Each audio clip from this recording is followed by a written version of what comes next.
Welcome to Epilogue Podcast, the show where we discuss some stuff that happened on a different show ages ago which nobody really cares about anymore.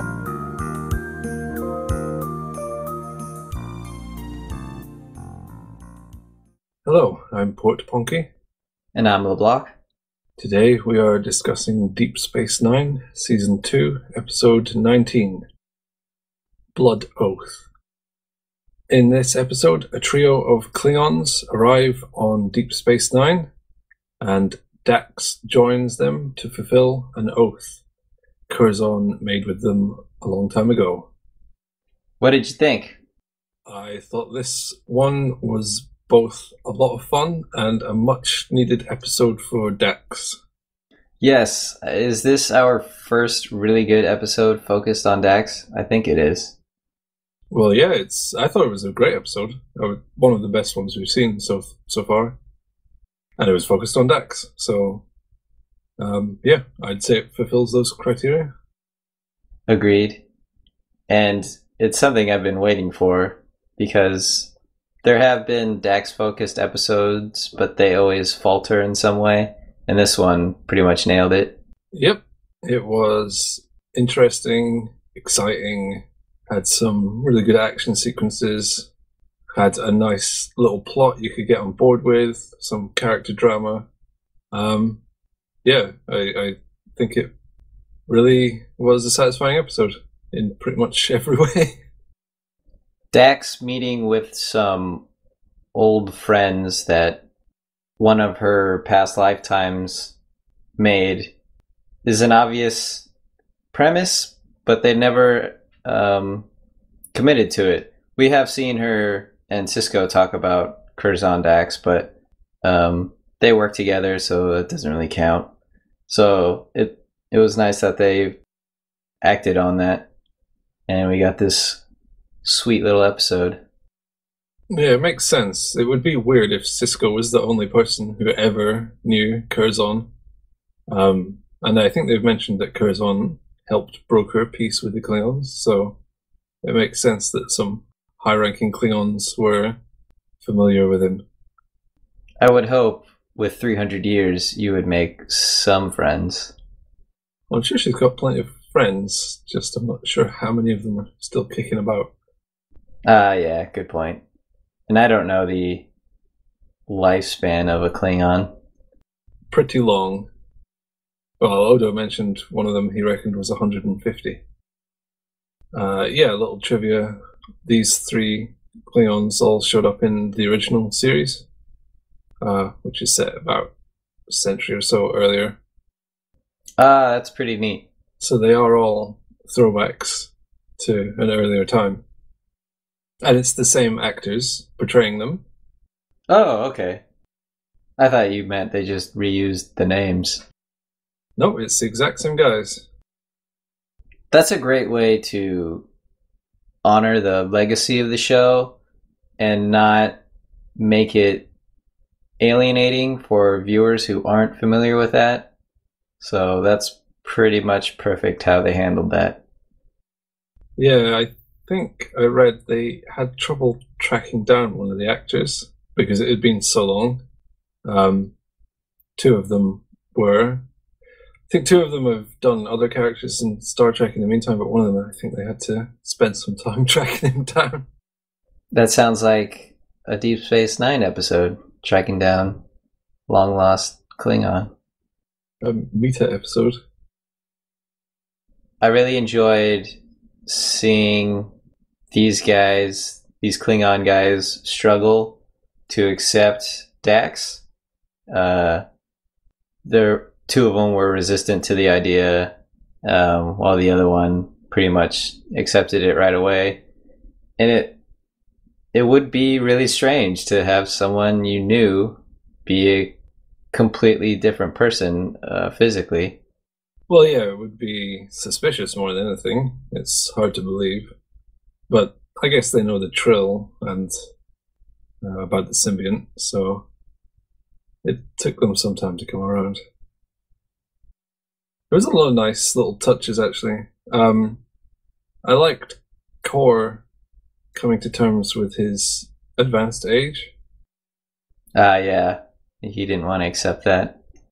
You hit upon that in an earlier podcast, how they had a great opportunity to do a treatment of how age can affect people, and they missed it. Well, this kind of makes up for it because they did it really well. Yeah, and that's the sort of thing I wanted to see. Just general denial about it while it's obvious you're falling short of what you used to be able to do. It's great how they can take a fairly standard dramatic fare, throw in just one simple sci-fi element, in this case, the fact that Jadzia is not Curzon, but is Curzon. And that, to me, is sci-fi. It doesn't need to be that special, just a story that is outside of the normal narrative you get outside of sci-fi, if that makes sense. And laser guns, obviously. Obviously.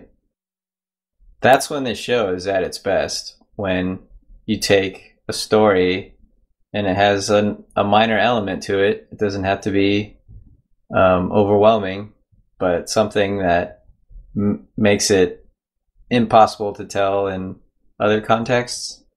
Yeah. And it's really nice here. It didn't go as far as gluing universes to ships and crashing into virtual nodes or some of the other stuff that's just far too overblown. It just needs to be a little something. And in this one, they just used something that's lying around, the fact that Dax is different, and wrapped it up into a wonderful story. I have one criticism, but it can be explained away. I will explain it for you. Well, I have an explanation, but sure, I'll hear yours as well. Okay. Thank you. So Cisco finds out what the Blood Oath is, and Dax decides she's going to go regardless. She should immediately be relieved of her post at Deep Space Nine. Even if she doesn't commit the murder, she's volunteering to be an accomplice. But we've seen it's how debatably loyal. Not illegal, though. It's debatably not illegal, though, because it's a Klingon matter settled with Klingon laws. In Klingon terms, I don't think they committed any crimes, because they basically kicked in a guy that really deserved it. So operating under that jurisdiction, she's not a criminal. Although she has to abide by Federation rules and regulations. That depends on the treaty between the Federation and the Klingon Empire. Oh, fine. But yeah, essentially, yes. I mean, I guess you could argue that Cisco was complicit with it, in a sense. He's a father, and he knew Curzon. What was your explanation? That we've seen how loyal Cisco is to his crew, and even knowing what she's doing, that doesn't mean he has to report it. And I could see him thinking, well, I still want Dax on my crew, so who cares? Well, in the season 1 episode Dax, we saw that he was pretty much ready to cover up a murder to keep Dax on board, although that was an early episode, and I wouldn't take that as the strongest canon. We still have precedents, though. Yeah, that's something he wasn't interested in. Yeah. So we got a nice storyline using the unique trait of Trills, fleshing out Dax's character a bit, and she saves the day with science. Well, Star Trek science, but still, she uses her title. Yeah, I'd give this a 17 out of 17 in that regard. I like the scene between Dax and Kira. You've said before, they have great on-screen chemistry in their interactions. I thought this was no exception. Yeah, this was great. I have one criticism there, though. Oh! I'm stealing your shtick. Well, on you go. The devil's in the details, so What was it? I really like that scene, but shouldn't you have that conversation in a private space? Yeah, I thought that's what you might say. Not in the middle of ops, which is teeming with people usually. They always do that on every TV show ever. Yeah. But there could be times when ops is empty, and that could have been one of those times. So it's not totally irresponsible. No, there were people in the background. We saw them. Oh, not exactly a water cooler chat. Hey, so I hear you're into murder now. Oh, I used to be, not so much anymore. It's so time consuming Blood is really hard to get out. to replicate new clothing, have so many showers. Constantly washing my hands. Heartbeat under the floorboards. Why do I have floorboards on a space station? I could see Cisco doing that, having some wood installed so he can toss his baseball between his hands and walk on some wood and pretend he's. I don't know what I'm saying. Well, he has an old-fashioned streak, so yeah, I could see him putting in furnished wood floorings into his office. But they can just go on the holodeck for that kind of kick, if that's their fetish. You gotta have the real thing, man. I could see Cisco being a purist. He has that stupid baseball on his desk that we always get a nice shot of. No, well, it's a gift from the Wishing Aliens, from an episode we've long forgotten. As we should have. Plus, that's probably the only baseball in the entire universe, considering baseball died out 4 centuries ago. Did you have any criticisms? No, I really didn't. It was one of those episodes I was too immersed in it. If you're too drawn in, it's hard to pick apart the details when the whole package is just, carrying you along for the ride. Yeah, and the things I've mentioned, I'm totally reaching. They didn't bother me. I was immersed. It was great. I did have one thing which I want to absolutely praise, and that was the final scene. Where the silent ending? Yeah, very brave to not use any dialogue. And also, there's another clever thing about it. The way Dax walks onto the station mirrors the camera shot from when Kira walks into ops when she was leaving. Ah, yeah, good point. I'm not sure how close a match it is, but I couldn't place where I'd seen it before, and after I racked my brains, I think at the start of the season that there was a similar camera shot with Kira walking onto ops from a low angle and slow pan. I think it's a hook back to that. I might just be mixing up details, but it felt similar. And it then played back to what Kira was saying about you lose a bit of yourself if you go on a murderous rampage. Right, the Dax we knew doesn't exist. Now we have murderous Jedzia. Well, she kind of said it was just a one-time fling. That's what they all say. So she's going to go full Lady Macbeth. Once she starts, there's no stopping her. Yeah, murder is like Pringles. Once you pop, you just can't stop. Okay. It is for Klingons. They seem to have battle fun. We haven't had much exposure to Klingons in this series, but I love how their dialogue is written in this episode. So much fun.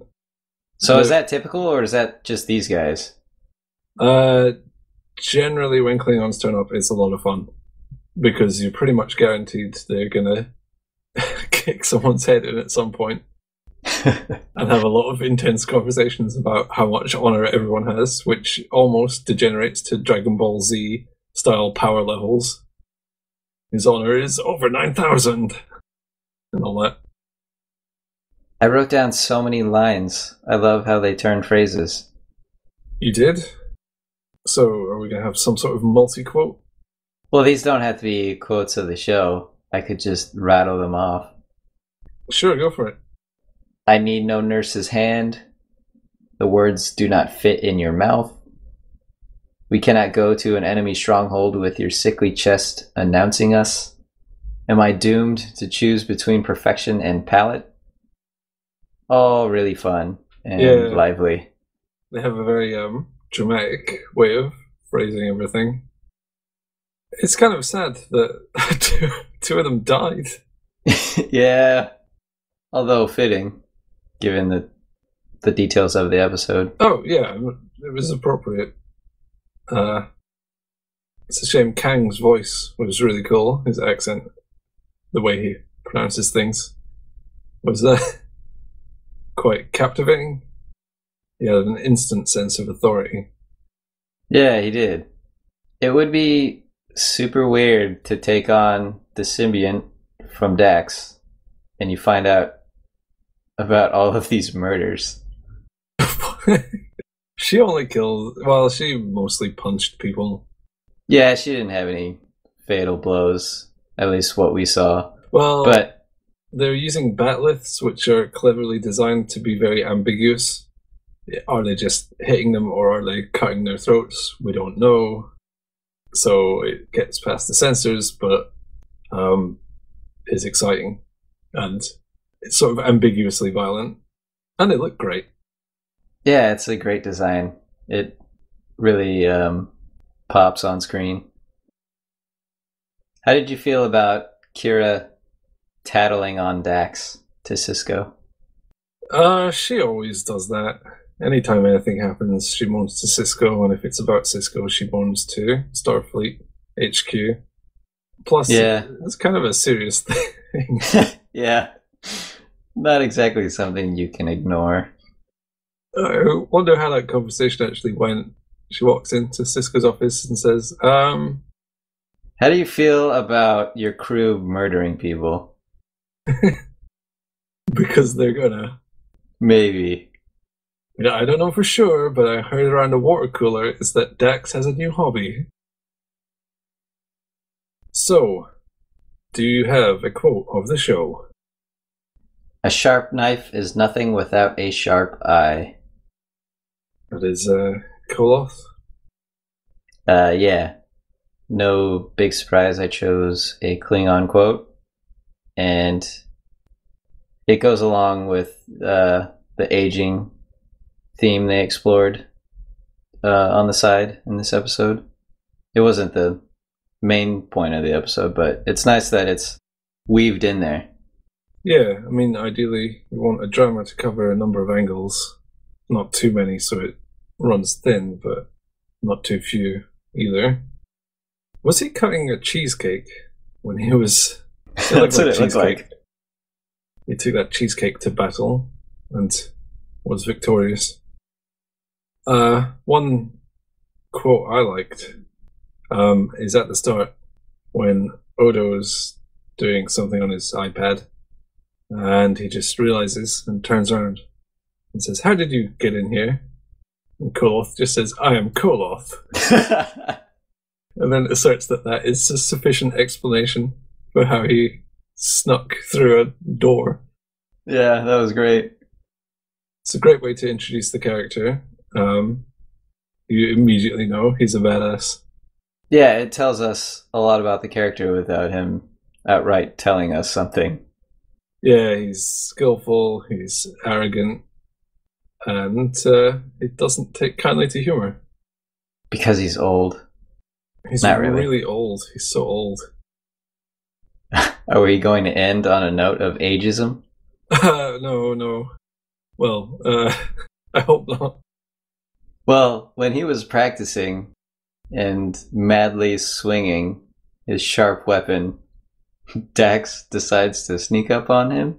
That's not a great time to sneak up on someone. There's a nice scene of the blade going to an inch from Dax's face. I wonder if they used a special effect for that. My guess is they held it close to her face and then pulled it away and then showed it in reverse. Yeah, that would be the best way to do it without cleaving your actress's head in half. But then she said a line afterwards, so did she say that in reverse? Oh, I thought the camera cut, and then we just see that quick shot of the blade close to her face, and then it changes. So maybe the sound design tricked me, implanted false memories in me, made me think it was cleverer than it really was. There's another plot to Deep Space Nine. Someone's memory is tampered with. I'm sure that will happen sooner or later. Oh, here's some trivia. Cyril Lofton does not appear in this episode.